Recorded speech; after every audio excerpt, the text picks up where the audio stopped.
જીવન સરળનું એનાલિસિસ, બરાબર છે. How to convince policy holders to keep there જીવન સરળ પોલિસી ઇન ફોર્સ. આ આપણે જે આખું એનાલિસિસ છે એમાં આપણે જોઈશું કે આપણા ઘણા બધા કસ્ટમર જે હોય છે કે જેમણે જીવન સરળ પોલિસી લીધી હોય એ લોકો મિનિમમ જે લોક ઇન પીરિયડ 10 વર્ષ હોય છે પછી એમાંથી નીકળી જવા માંગતા હોય છે. તો એવા કસ્ટમરને તમે નીકળી ન જવાને બદલે ચાલુ રાખવા માટે કેવી રીતના સમજાવી શકો અને એ એમના માટે કેવી રીતના ફાયદાકારક છે એ આપણે આજે સમજીશું. તો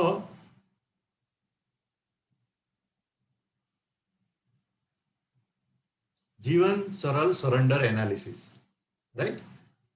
Calculation of maturity sum assured on surrender.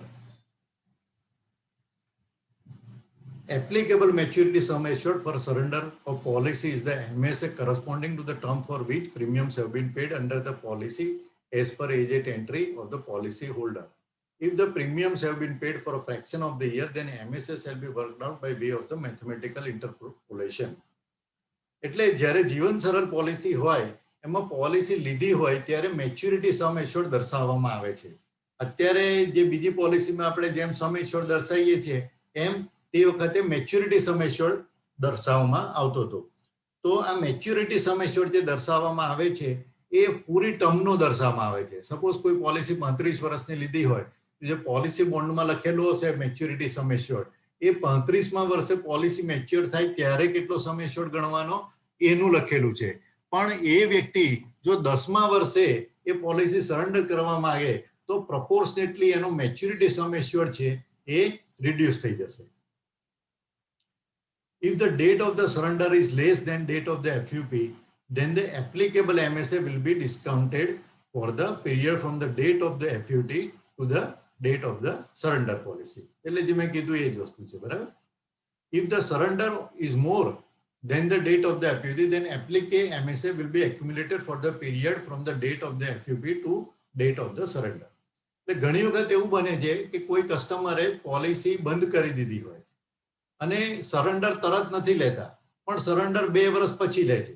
તો આવા સંજોગોમાં જે પોલિસી એફયુપી જેનું ફર્સ્ટ અનપેડ પ્રીમિયમ હોય ત્યારથી લઈ અને પોલિસી સરેન્ડર કરે ત્યાં સુધીનું એને એક્યુમ્યુલેટેડ વ્યાજ મળે છે, એટલે 7.5% પ્રમાણે. The period for which MSA is discounted or accumulated shall be taken in complete months and fraction of the month will be ignored. બરાબર છે? એટલે આખા મહિના પ્રમાણે લેવામાં આવે છે, એમાં દિવસોને ઇગ્નોર કરવામાં આવે છે. The rate of the interest for discounting or accumulation of the MSA will be announced by the corporation at the beginning of the each financial year. Current rate is 7.5% per annum compounding yearly. હવે જ્યારે કોઈ જીવન સરળ policy હોય એ કોઈ વ્યક્તિએ બંધ કરી દીધી હોય અને એને સરેન્ડર નથી કરાવતા, તો એવા કસ્ટમરને એની જે વેલ્યુ ત્યાં આગળ હોય છે, જે પેડ અપ વેલ્યુ, એને જે એક્યુમ્યુલેશનનો રેટ છે, વ્યાજનો દર છે, એ 7.5% પ્રમાણે ગણતરી લેવામાં આવે છે, ચક્રવૃદ્ધિ વ્યાજ પ્રમાણે. બરાબર છે? એટલે આ વસ્તુ તમારે ધ્યાનમાં રાખવાની. Loyalty addition rules on surrender, આ આપણે ખાસ સમજવાના છે. તો પહેલો રૂલ છે કે loyalty additions are payable provided at least 10 years premium have been paid under the policy and the policy is in force for at least 10 years. It means that even if premiums are paid for 10 years and policy surrendered before completion of 10 years, then loyalty additions will not be paid. એટલે જો loyalty addition તમારે કસ્ટમરને મેળવવું હોય તો બે condition છે. એક કે 10 વર્ષના પ્રીમિયમ ભરેલા હોવા જોઈએ અને 10 વર્ષની ટર્મ પૂરી થયેલી હોવી જોઈએ. તમે 10મા વર્ષનું પ્રીમિયમ ભરી દો, ધેટ ડઝન્ટ મીન કે 10 વર્ષ પૂરા થયા છે. તો કારણ કે પ્રીમિયમ આપણું એડવાન્સમાં લેવામાં આવે છે, એટલે કોઈ વ્યક્તિએ 10મા વર્ષનું પ્રીમિયમ ભરી દીધું અને તરત એને એમ કહો કે ભાઈ મને લોયલ્ટી એડિશન કેમ આમાં નથી આવ્યું, તો નહીં આવે, કારણ કે 10 વર્ષ પૂરા થશે પછી જ લોયલ્ટી એડિશન એને દેખાશે એમાં. એટલે આ વસ્તુ તમારે ધ્યાનમાં રાખવાની છે. જ્યારે કસ્ટમરની સરેન્ડર કરવા જાઓ અને કસ્ટમર એમ કહે કે મેં 10 વર્ષના પૈસા ભરી દીધા, તો એને કહેવાનું કે હજુ 1 વર્ષ તું થોભી જાય નહીં તો તને લોયલ્ટી એડિશન મળશે નહીં. For determining the rate of the loyalty additions, the duration in completed years for which premiums have been paid shall be completed. Fraction of the month shall be ignored. It means that even if the premiums are paid for 10 years and 11 months, loyalty addition rate of 10 years shall be applicable. એટલે જ્યારે loyalty એડિશનની ગણતરી કરવામાં આવે છે ત્યારે કેટલા વર્ષ પૂરા થયા છે, બરાબર છે? The duration is completed years for which premiums have been paid shall be completed. બરાબર? It means that even if the premium, તમે 10 વર્ષના પ્રીમિયમ ભરી દીધા હોય તો તમને 10 વર્ષ અને 11 મહિના થયા હોય તો લોયલ્ટી એડિશન તમને 10 વર્ષનું જ મળશે, તમને 11 વર્ષનું નહીં મળે. બરાબર છે? એટલે આ વસ્તુ ધ્યાનમાં રાખવાની છે કે તમારો લોયલ્ટી એડિશનનો રેટ છે એ પણ નંબર ઓફ યર્સ કેટલા કમ્પ્લીટ થાય છે એના ઉપર ડિપેન્ડ હોય છે. Loyalty addition rates announced as on 31st March will be paid on policy surrendered from 1st January to 31st December of the next year. That is, the loyalty addition rates of the valuation as on 31st March 2020 will be applicable for policy surrendered between 1st January 21 to 31st December 21. તમને બધાને ખબર છે કે financial year પૂરું થાય એટલે એનું valuation LIC કરે છે આપણા નફા નુકસાનનું, અને સપ્ટેમ્બર મહિનામાં એને ડિક્લેર કરે છે. તો એના જે રેટ્સ ડિક્લેર કરવામાં આવે એ એપ્લિકેબલ ક્યારથી થાય છે? તો બીજા વર્ષની 1 જાન્યુઆરીથી 31 ડિસેમ્બરના વર્ષ માટે. બરાબર છે? તો જે લોયલ્ટી એડિશન જે ડિક્લેર થયા છે એ બીજા વર્ષની પોલિસી સરેન્ડર કરે બીજા વર્ષની અંદર 1 જાન્યુઆરીથી 31 ડિસેમ્બર એને લાગુ પડશે. Loyalty addition rates applicable during the surrender will be paid on higher of the એક accumulated or discounted MSA or paid up. બરાબર છે? અથવા તો સરેન્ડર વેલ્યુ, આ બેમાંથી જે વધારે હશે એ પ્રમાણે એને ચૂકવવામાં આવશે. Special surrender value. Special surrender value એટલે શું? તો accumulated or discounted MSA plus loyalty addition, આને SSV કહેવામાં. હવે આપણે શું ધ્યાનમાં રાખવાનું છે એ સાદી ભાષામાં સમજીએ. જીવન સરળ trend of the loyalty addition rates. આપણે જીવન સરળમાં લોયલ્ટી એડિશનનો ટ્રેન્ડ કેવો ચાલે છે એ જુઓ. તો ડ્યુરેશન 10 વર્ષ જેને કમ્પ્લીટ થઈ ગયા છે અને પ્રીમિયમના બેન્ડ અપ ટુ 5,000 વાર્ષિક, 5,000 થી 20,000 વાર્ષિક, 20,000 થી 50,000 વાર્ષિક અને 50,000 થી ઉપર વાર્ષિક. તો 2013 થી લઈ અને 2020 સુધીના આ રેટ છે. 2013માં 250 રહ્યા, પછી એ વધીને 275 થયા, બીજા વર્ષે વધીને 300 થયા, એ અત્યાર સુધી 300 છે. એવી જ રીતના 5,000 થી જે છે એ 20,000 સુધીના એના રેટ 300 થી વધીને 325, પછી 355 અને અત્યારે 360. એવી જ રીતના એબવ 50,000 છે એમાં 375, 400, 425, 425, 475 છે. રાઈટ? એવી રીતના 11 વર્ષના ડ્યુરેશનના રેટ જુદા છે, 12મા વર્ષના જુદા છે. આવી રીતના છેક 19મા વર્ષ સુધીના રેટ આપણી પાસે અવેલેબલ છે. હવે how to convince policy holders to keep there policy in force. ઘણા લોકો 10 વર્ષ પછી પોલિસી ઓપન થઈ જાય છે જીવન સરળમાં, એટલે ઘણા કસ્ટમર પોલિસી સરેન્ડર કરાવવામાં લઈને આવે છે. તો આવા લોકોને પોલિસી ચાલુ રાખવા માટે તમે કેવી રીતના સમજાવી શકો એ આપણે જોઈશું. હવે policy holders who have taken policy four higher term, suppose કોઈએ 25 વર્ષની લીધી હોય, 35 વર્ષની લીધી હોય, તો એ લોકો 10 વર્ષ પછી પોલિસી સરેન્ડર કરાવવા આવે છે. બરાબર છે? તો એ લોકોને શું સમજાવવાનું છે જોઈએ આપણે. સપોઝ એજ એટ એન્ટ્રી 35 હતી, બરાબર છે? પોલિસીની ટર્મ 35 છે. રાઈટ? હવે આપણે જે ટર્મ આપણી પાસે 19 વર્ષ સુધીના જે રેટ છે અને 20મા વર્ષ પછી કેટલા એક્સપેક્ટેડ રેટ છે એ વસ્તુ સમજાય અને એને કન્વિન્સ કરવાનો છે. તો એજ એટ એન્ટ્રી 35 છે, રાઈટ? પોલિસીની ટર્મ 35 છે અને મંથલી પ્રીમિયમ એનું 5,000 છે. એનું મેચ્યુરિટી સમ એશ્યોર્ડ બેસે છે 22,92,300. એટલે આ સાદી ભાષામાં એનો સમ એશ્યોર્ડ થયો. બરાબર?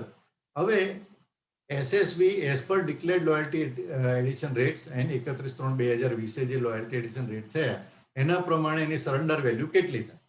તો સરેન્ડર વેલ્યુ 10 વર્ષ કમ્પ્લીટ થઈ ગયા હોય તો એની ઘટીને 5,42,000 થશે. પેડ અપ MSA થશે 6.54, 7.5% એનું વ્યાજ ઉમેરાયા પછી. બરાબર છે. હવે આપણે જે જોવાનું છે કસ્ટમરને એ આ જોવાનું છે. બરાબર છે. એનું ટોટલ એનું લોયલ્ટી એડિશન એમાઉન્ટ થઈ 3,11,000. સરેન્ડર વેલ્યુ કેટલી થઈ તો 8,53,098. તો મેચ્યુરિટી સમ એશ્યોર્ડ જે છે તે 5,42,000 અને 3,11,000. બરાબર છે. આનું ટોટલ કરશો એટલે 8,53,000 સરેન્ડર વેલ્યુ થઈ. એને પ્રીમિયમ કેટલા ભર્યા છે? 6 લાખ રૂપિયા. એટલે 2,53,000 રૂપિયા એને વધારે મળી રહ્યા છે. હવે તમે જુઓ કે આ જ વસ્તુ જો જેમ નંબર ઓફ યર્સ વધશે એમ વધી રહી છે. રાઈટ. હવે અહીં આગળ એને 19 વર્ષ એને થઈ ગયા છે. એને ભર્યા છે કેટલા? 11,40,000. એને મળી રહ્યા છે 22,74,000 રૂપિયા. રાઈટ. એટલે કસ્ટમરને તમે સમજાવો કે તું અત્યારે બંધ કરી દઈશ તો તને 6 લાખની સામે 8,53 જ મળશે. પણ તું જો વધારે સમય હજુ રહીશ, સપોઝ કે બીજા 10 વર્ષ કન્ટિન્યુ કર્યા એને, તો એને 6 લાખને બદલે ભર્યા કેટલા? 11,40,000 રૂપિયા. પણ એને મળે છે કેટલા? 8,53 ને બદલે 22,74. એટલે ડબલ ભરતો પણ નથી, પણ મળે છે એને 3 ગણી રકમ ખાલી 9 વર્ષમાં. આ વસ્તુ તમે સમજાવો કસ્ટમરને કે અત્યારે તું સરેન્ડર કરી દઈશ તો 6 લાખની સામે તને 8,53 મળે છે, એટલે 2.5 લાખનો ફાયદો થાય છે. પણ તું 9 વર્ષ બીજા ચાલુ રાખ ભરવાના, તો તારે ભરવાના થાય છે 11,40,000 ટોટલ. એટલે વધારે ખાલી કેટલા ભરવા છે? 6 લાખ વત્તા બીજા 5,14,000. એટલે ખાલી 5 લાખ રૂપિયા વધારે ભર તું 9 વર્ષમાં, તો તને બેનિફિટ કેટલો થાય છે? 8,53 ને બદલે 22,74,000. એટલે 22,74 માંથી તમે 8 કાઢો એટલે ઓલમોસ્ટ તમને 14 લાખ રૂપિયાનો નફો થાય છે 5 લાખ રૂપિયા વધારે ભરવાથી. વત્તા એનું રિસ્ક કવર રહે છે તો જુદું. આ વસ્તુ જુદી છે. એટલે કસ્ટમરને તમારે સમજાવવાનું છે કે જો તારે જરૂર ના હોય તો તું આ પોલિસી ચાલુ રાખ, તો તને આટલો મોટો ફાયદો થઈ રહ્યો છે જે બીજી કોઈ પોલિસીમાં નથી થવાનો. તને 250 ગણું રિસ્ક કવર મળવાનું છે તને. અને જે કસ્ટમરને પૈસાની જરૂર હોય તો એને લોન પણ મળી શકે છે. પણ જો લોન એને મળશે તો પણ આ ફાયદો એનો ચાલુ રહેશે. એનું આવા કસ્ટમરને તમે કન્વિન્સ કરો કે ભાઈ તારે જો પૈસાની જરૂર હોય તો તું લોન લઈ લે, અને પૈસાની જરૂર ના હોય તો તું કન્ટિન્યુ કર, અને ભલે લોન લે છતાં પણ આ પોલિસી તું કન્ટિન્યુ કર, તો તને આટલો બેનિફિટ થશે. હવે આ પોઈન્ટ તમારે ધ્યાનમાં રાખવાનો છે. એટલે પહેલો પોઈન્ટ તમારે કસ્ટમરને આ વસ્તુ સમજાવવાની છે. બીજું કે એક્સપેક્ટેડ લોયલ્ટી રેટ એડિશન. આ આપણે જોયા એ 19 વર્ષ સુધીના લોયલ્ટી એડિશનના રેટ જોયા. હવે એક્સપેક્ટેડ લોયલ્ટી એડિશન રેટ્સ 20 વર્ષ પછી, આવતા વર્ષ પછી કેટલા એક્સપેક્ટેડ છે એના ઉપર. તો આપણે એને કસ્ટમરને સમજાવીએ કે અહીંયા જો તું 11,40,000, આ તો અત્યાર સુધીનું આપણે જે રેટ ડિક્લેર થયા છે એનું જ ગણતરી, પણ ભવિષ્યમાં જે રેટ છે, આ પોલિસી 35 વર્ષની છે, તો એ કસ્ટમર જો 35મા વર્ષ સુધી ચાલુ રાખશે આ પોલિસી, તો એને કુલ ભરવાના કેટલા છે? 21 લાખ રૂપિયા. અને એની સામે એને મળે છે કેટલા? 56,61,981 રૂપિયા. આ વસ્તુ તમારે કસ્ટમરને સમજાવવાની છે. કે કસ્ટમર કે ના મારે તો 35 વર્ષ સુધી નથી રાખવી, તો એને પૂછો તમે કે સારું તારે 25 વર્ષ સુધી રાખવી છે, તો અહીંયા 25 નું એક્સપેક્ટેશન આપેલું છે, તો એને ભરવાના કેટલા થાય છે? 15 લાખ રૂપિયા. અને એની સામે મળે છે કેટલા? 35 લાખ. બરાબર છે. એટલે વસ્તુ કસ્ટમરને આ સમજાવો તમે કે 11,40,000 ભર્યા છે, 4 જ લાખ રૂપિયા વધારે ભરવાથી તને 35 લાખ રૂપિયા મળી રહે છે. એટલે અત્યારે 22,74 મળી રહ્યા છે, તો તું બીજા કેટલા વર્ષ ભરીશ? 6 વર્ષ વધારે પૈસા ભરીશ તો તને બીજા કેટલા રૂપિયા વધારે મળવા છે? 11,40 અને 15, એટલે 3.5 લાખ રૂપિયા તું વધારે ભરે છે. પણ એની સામે તને કેટલા રૂપિયા મળે છે? તો 22,74 ના બદલે 35 લાખ રૂપિયા મળે છે. એટલે ઓલમોસ્ટ 12 લાખ રૂપિયા વધારે મળે છે 4 લાખ રૂપિયા ભરવાથી. વત્તા રિસ્ક કવર ત્યાં સુધીનું ચાલુ રહેશે, ઇન્કમ ટેક્સ ડિડક્શન એને મળ્યા કરશે, એ બધા બેનિફિટ તો જુદા. અને જો વચ્ચે ડેથ થઈ ગયું તો એને પૈસા જે પ્રીમિયમના ભર્યા છે એ પણ એને પાછા મળવાના છે. એટલે આ વસ્તુ કસ્ટમરને તમે સમજાવી શકો છો. હવે બીજું point, if policyholder is not convinced to continue the policy, then you can convince them to keep the policy under paid up status for 1 year and decide thereafter. હવે તમે ઉપરોક્ત આપણે જે સમજાયું એ પ્રમાણે કસ્ટમરને બધો સમજાવવાનો પ્રયત્ન કરો, છતાં પણ કસ્ટમર એમ કહે છે કે ના મારે પોલિસી કન્ટિન્યુ નથી રાખવી, તો એને તમે શું સમજાવી શકો છો? સારું, હવે તું પ્રીમિયમ ના ભરીશ, પણ જો તારે અત્યારે પૈસાની જરૂર ના હોય તો 1 વર્ષ તું થોભી જા, બરાબર છે? 1 વર્ષ તું પેડ અપ કરી દે પોલિસી અને પછી તું નિર્ણય કરજે. તો એવા સંજોગોમાં શું થશે? બરાબર. તો કયા બેનિફિટ હશે કે full risk cover of 1 year without paying premium, any premium due to auto cover feature. આ પોલિસીમાં ઓટો કવર ફીચર છે કે જેના કારણે પોલિસીનું પ્રીમિયમ ન ભરે છતાં પણ એનું રિસ્ક કવર ચાલુ રહે છે. તો ઓટો કવર જે આ થશે, આ પોલિસીનું ભલે ઇમિડિયેટલી પોલિસી સરેન્ડર એને નથી કરાવી, આપણે એને કે તાર પ્રીમિયમ ના ભરવો તો ના જોઈશ, પણ તું થોભ અને રહેજો 1 વર્ષ માટે, નિર્ણય પછી કરજે. તો પહેલું એનું જે બેનિફિટ થશે એ શું થશે કે 1 વર્ષ સુધી એનું રિસ્ક કવર ચાલુ રહેશે. બીજું કે આ 1 વર્ષ દરમિયાન એને કોઈ વ્યાજનું નુકસાન નહીં જાય, એની જે વેલ્યુ છે એના ઉપર એને 67% વ્યાજ તો મળવાનું જ છે મેચ્યુરિટી એસે ઉપર, બરાબર છે? એટલે એ પણ એને નુકસાન નથી. પછી જ્યારે અત્યારે બજારમાં વ્યાજનો દર કેટલો છે? 4% છે. અહીંયા એલઆઈસી ને કેટલો આપે છે? 67%.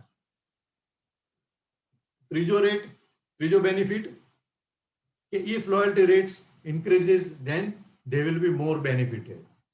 1 વર્ષ રાહ જુએ અને કદાચ તે વખતે લોયલ્ટી એડિશનના રેટ વધ્યા, બીજા વર્ષે ડિક્લેર કરે તો એને એટલો ફાયદો થાય, બરાબર છે? they can continue the policy by just paying the premium with the interest. આ બધા બેનિફિટ એને મળી જવાના છે અને 1 વર્ષ પછી એને લાગે કે ના હવે મારે પોલિસી ચાલુ રાખવી છે, તો કંઈ નહીં, જે એનું પ્રીમિયમ બાકી હતું એ ભરીને પોલિસી ચાલુ રાખી શકે છે. એટલે કસ્ટમરને તમે આ સેકન્ડ વસ્તુ પણ સમજાવો. પહેલું તો એને ચાલુ રાખવા માટે સમજાવો. બીજું, એને ચાલુ ન રાખવી હોય તો એને 1 વર્ષ થોભી જઈ અને પછી નિર્ણય કરવા માટે સમજાવો કે જેમાં એને આ બધા બેનિફિટ અવેલેબલ છે. Surrender value calculations and how to make use of the same to convince the policy holders to postpone the surrender value for few months or years. Example, બરાબર છે? સરેન્ડર વેલ્યુ કેલ્ક્યુલેશન્સ કેવી રીતના કરવાના અને કેવી રીતના એનો બેસ્ટ યુઝ કરવાનો અને પોલિસી હોલ્ડરને સમજાવવા માટે અને પોસ્ટપોન કરવા માટે. તો પહેલું જે છે એ જ એન્ટ્રી આપણે સપોઝ કોઈની 50 વર્ષે આ પોલિસી લીધી છે, બરાબર? હવે 50 વર્ષે પોલિસી લીધી છે, પોલિસીની ટર્મ જે છે એ 15 વર્ષ છે, મંથલી પ્રીમિયમ એનું 5000 છે, ડેટ ઓફ કમેન્સમેન્ટ જે છે એ 28/3/2011 છે અને એફયુપી જે છે એ 28/3/2021 છે.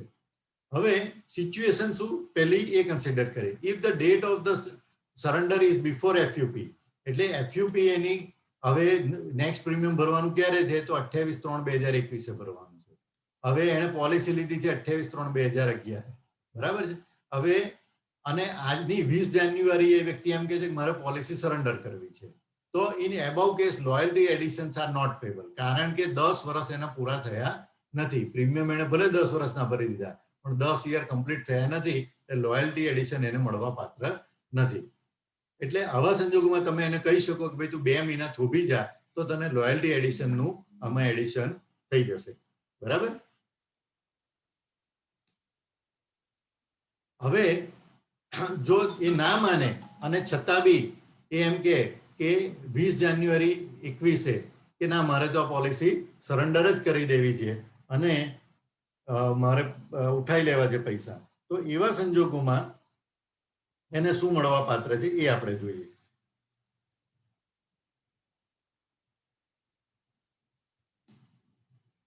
તો 10 વર્ષ, બરાબર છે? લોયલ્ટી એડિશન એને મળવા પાત્ર નથી, બરાબર છે? એટલે એની જે મેચ્યુરિટી સમ એશ્યોર્ડ છે એ પ્રોપોર્શનેટ રિડ્યુસ થયેલી છે, એટલે એને 4,70,000 રૂપિયા મળવા પાત્ર છે. હવે ઇફ સરેન્ડરનો 28/3, જો આ જ પોલિસી 2 મહિના માટે થોભી જાય અને 2 મહિના પછી સરેન્ડર કરાવે તો એને કેટલી રકમ મળે છે? તો લોયલ્ટી એડિશન એમાં એડ થશે 2,12,863, એટલે 4,22,000 વત્તા 2,12,000 લોયલ્ટી એડિશન, એટલે ટોટલ એને 6,34,000 મળવા પાત્ર. હવે ડિફરન્સ 2 મહિના એ વ્યક્તિ થોભી ગઈ તો એને 2,70,920 નો ફાયદો થઈ રહ્યો છે, બરાબર?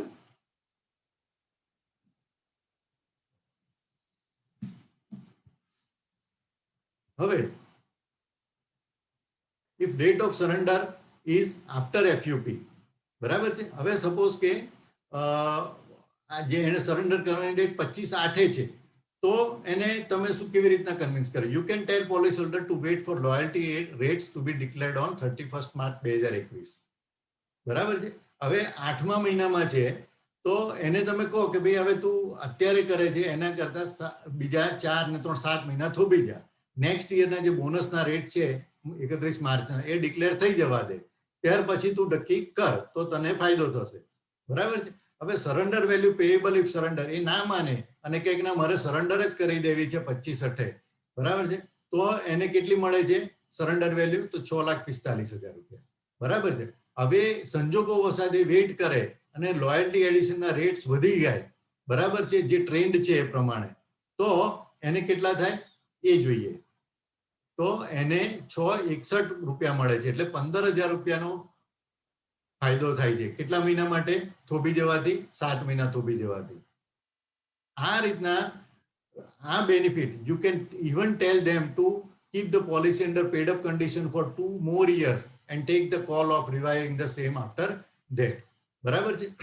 હવે આ તમે કીધું કે ભાઈ so by postponing surrender by 5 months and 3 days policy holder will get 15,000 more. બરાબર છે. they will also get the full risk cover. એ લોકોનું risk cover પણ ત્યાં સુધી ચાલુ રહેશે, કારણ કે ઓટો કવર પોલિસીમાં 27/3/2022 સુધી એને પ્રીમિયમ ભર્યા વગર વીમાનું risk cover મળી શકે છે. So you can even suggest to continue policy till 27/3/2022 to get SV and risk cover also. You can even tell them to keep the policy under paid up condition for 2 or more years and take the call of reviving the same after that. હવે આ ઉપર જણાયા પ્રમાણે બધા જ options આપણે એને કીધા, છતાં પણ એ માણસ કહે કે ના મારે નથી ચાલુ રાખવી, તો એને તમે એવું સમજાવો કે તારે ચાલુ ના રાખવી હોય તો ભલે, તો આ પોલિસીમાં હવે વ્યવસ્થા છે બધું પેડ અપ કન્ડિશનમાં રાખી શકે. તો પેડ અપ કન્ડિશનમાં પોલિસી રાખે અને સરેન્ડર વેલ્યુ ન લે તો એને કયા બેનિફિટ છે એ સમજાવો. પહેલો તો એને જ્યાં સુધી એ પોલિસી સરેન્ડર ના કરે ત્યાં સુધી 67% વ્યાજ મળશે, ત્યારથી FUP ની ડેટથી લઈને સરેન્ડર વેલ્યુની ડેટ સુધી. સેકન્ડ, જો વધારે લોયલ્ટી એડિશન રેટ ડિક્લેર થશે તો એનો એને ફાયદો થશે. અને ત્રીજું, એની પાસે ઓપ્શન રહેશે ભવિષ્યમાં પોલિસી ચાલુ કરાવવાનો. એક વખતે સરેન્ડર કરી દેશે તો એ ચાલુ નહીં કરાવી શકે. બરાબર છે. તો આ વસ્તુ તમે એને સમજાવો. અહીં આગળ આપણે 2008 થી અત્યાર સુધીના જે વ્યાજના દરો છે એ આપેલા છે. હવે જીવન આ આપણે બધા જ ઓપ્શન્સ જે અહીં આગળ ચર્ચા કરી એ બધા કસ્ટમરને તમે સમજાવી શકો છો અને એની પોલિસી ચાલુ રાખવા માટે એને કન્વિન્સ કરી શકો છો. Jeevan Saral surrender analysis to keep policy in paid up condition. હવે આપણે એક્ઝામ્પલ જોઈએ કે પેડ અપ કન્ડિશનમાં રાખવાથી એને શું એને બેનિફિટ થાય છે. સપોઝ એ જે એન્ટ્રી 50 છે, પોલિસીની ટર્મ 15 છે, 11 વર્ષના એને પ્રીમિયમ ભરી દીધા છે, મંથલી પ્રીમિયમ 5,000 છે, MSA એનું 6,72,000 હતું, બરાબર છે. અત્યારે 11 વર્ષના ભર્યા છે, એનું MSA એનું થયું 4,72,650. હવે 2011 ની એની DOC છે અને FUP છે 28/3/2022. આ એનું પહેલું પ્રીમિયમ ડ્યુ છે અને 67% વ્યાજનો દર છે. હવે સરેન્ડર બિફોર FUP, આ જે FUP છે એ પહેલા સરેન્ડર કરાવે તો અને surrender on and after FUP કરે તો લોયલ્ટીના રેટ્સ જુદા છે, 475 અને 515. હવે એમાં કસ્ટમરને તમે સમજાવી શકો કે કેવી રીતના તમે આ એક્યુમ્યુલેટેડ વ્યાજ એને ફાયદો કરાવે. Increase in surrender value as per duration from FUP on paid up policy. Policy paid up થઈ ગઈ હોય ત્યાર પછી જેટલું મોડી એ પોલિસી સરેન્ડર કરાવે એટલો એને ફાયદો છે. અહીંયા જુઓ 7,01,000 થી વધી અને ઇન્ટરેસ્ટ વધી રહ્યું છે. ક્યાં સુધી જાય છે? છેક 10 લાખ રૂપિયા સુધી જઈ રહ્યું છે. બરાબર.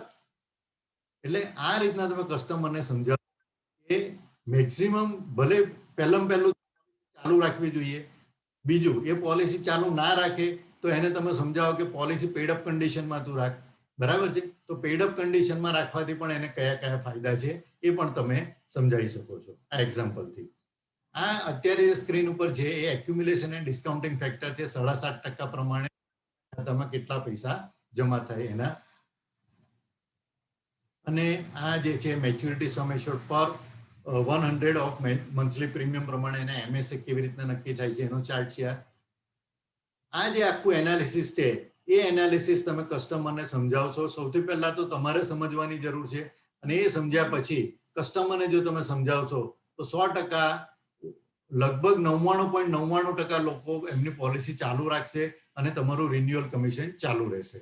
એટલે આનો ડીપમાં અભ્યાસ કરો અને અભ્યાસ કર્યા બાદ એને કસ્ટમરને સમજાવો કે જેથી કરીને તમારું પોલિસી ચાલુ રહે, કસ્ટમરને બી ફાયદો છે, જૂની પોલિસી છે એમાં વધારે વળતર છે અને તમારી પણ પોલિસી ચાલુ રહે અને રિન્યુઅલ કમિશન ચાલુ રહેશે. એટલે આઈ હોપ કે તમે આ એનાલિસિસનો પૂર્ણ અભ્યાસ કરો અને કસ્ટમર સાથે એને શેર કરો અને બંનેને બેનિફિટ થાય એ રીતનું તમે અમલ કરો. Thank you very much.